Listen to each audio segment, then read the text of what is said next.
जम्मू कश्मीर के रामबन में जमीन धंसने से उत्तराखंड के जोशीमठ जैसे हालात बन गए हैं। यह पूरा मामला है क्या, आप रिपोर्ट देखिए। जम्मू कश्मीर के रामबन में करीब 1 किलोमीटर तक जमीन धंसने की वजह से रामबन से 6 किलोमीटर दूर पैरनोट गांव में कई घर क्षतिग्रस्त हो गए हैं। 4 बिजली टावर गिर गए हैं। सड़क तबाह हो गई है। प्रशासन का कहना है कि हमारा ध्यान सड़क की मरम्मत और बिजली जैसी आवश्यक सेवाओं को तुरंत बहाल करने पर है। एसडीआरएफ और एनडीआरएफ की टीमों के साथ लोकल वॉलंटियर्स ने क्षतिग्रस्त घरों से सामान शिफ्ट करने में लोगों की मदद की। जमीन धंसने के पीछे के कारण का पता लगाने के लिए विशेषज्ञों को बुलाया गया है। हालात का जायजा लेने के लिए अधिकारियों की एक टीम भी तैनात की गई है। शिक्षा मंत्रालय 2025-26 एकेडमिक सेशन से साल में 2 बार बोर्ड परीक्षाएं कराने की योजना बना रहा है। इसके लिए सीबीएसई को तैयारी करने को कहा गया है। शिक्षा मंत्रालय ने सीबीएसई से 2025-26 एकेडमिक सेशन में साल में 2 बार बोर्ड परीक्षाएं आयोजित करने के संबंध में तैयारी करने को कहा है। हालांकि सेमेस्टर सिस्टम शुरू करने की योजना नहीं है। मंत्रालय और सीबीएसई साल में 2 बार बोर्ड परीक्षाओं के लिए अगले महीने स्कूलों के प्रधानाध्यापकों के साथ चर्चा करेंगे। स्कूल प्रिंसिपलों से साल में 2 बार बोर्ड परीक्षा कराने के बारे में सुझाव मांगा जाएगा। फिलहाल बोर्ड ये सुनिश्चित करने को लेकर काम कर रहा है कि नए सिस्टम से मौजूदा एकेडमिक सत्र में दाखिले की प्रक्रिया बाधित नहीं हो। यूनाइटेड वर्ल्ड रेसलिंग ने रेसलिंग फेडरेशन ऑफ इंडिया पर प्रतिबंध लगाने की धमकी आखिर क्यों दी, इस रिपोर्ट में आप देखिए।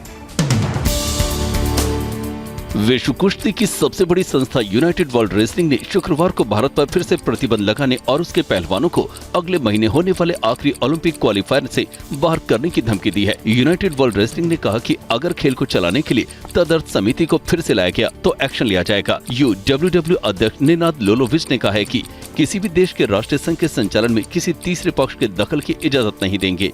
हम यूडब्ल्यूडब्ल्यू कानून और ओलंपिक चार्टर के मुताबिक अपने राष्ट्रीय महासंघों की स्वायत्ता और स्वतंत्रता के सिद्धांत को बनाए रखने के लिए यूडब्ल्यूडब्ल्यू के संकल्प को दोहराना चाहेंगे। तपती धूप में मतदान के बाद राजस्थान के सवाई माधोपुर में तेज आंधी, पानी और ओलावृष्टि हुई है, जिससे लोगों को गर्मी से राहत मिली, लेकिन तेज आंधी के चलते काफी नुकसान भी हुआ है। राजस्थान के सवाई माधोपुर में लोकसभा चुनाव के मतदान के बीच शुक्रवार शाम को अचानक मौसम बदल गया। तेज आंधी के साथ ही जोरदार बारिश शुरू हुई।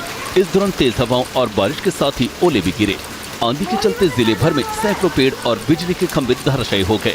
आंधी, बारिश और ओले गिरने से जिले में कई जगहों पर काफी नुकसान हुआ है। बारिश और ओलावृष्टि की वजह से जनजीवन करीब 1 घंटे तक खासा प्रभावित रहा। प्रशासन नुकसान का जायजा ले रहा है, जिससे प्रभावितों की मदद की जा सके। तंजानिया में बाढ़ और बारिश से अभी तक 155 लोगों की मौत हो गई है और बुनियादी ढांचे को काफी नुकसान पहुंचा है।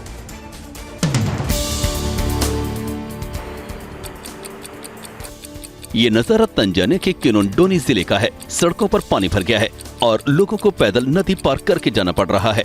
बारिश की वजह से बच्चे स्कूल नहीं जा पा रहे हैं। ज्यादातर स्कूल बंद हो गए हैं। सड़क पर पानी भरने की वजह से ट्रैफिक जाम भी लग रहा है। 14 प्रांतों के 2 लाख लोग बारिश और बाढ़ से प्रभावित हैं। लगभग 10,000 मकान क्षतिग्रस्त हुए हैं। मौसम विभाग का कहना है कि मई के महीने में भी लोगों को राहत नहीं मिलेगी। अब तक 155 लोगों की मौत हो चुकी है और 236 लोग घायल हैं। ब्राजील की राजधानी में पुलिस और माफिया गैंग के बीच भीषण गोलाबारी हुई है। क्यों हुई है ये गोलाबारी, देखिए रिपोर्ट।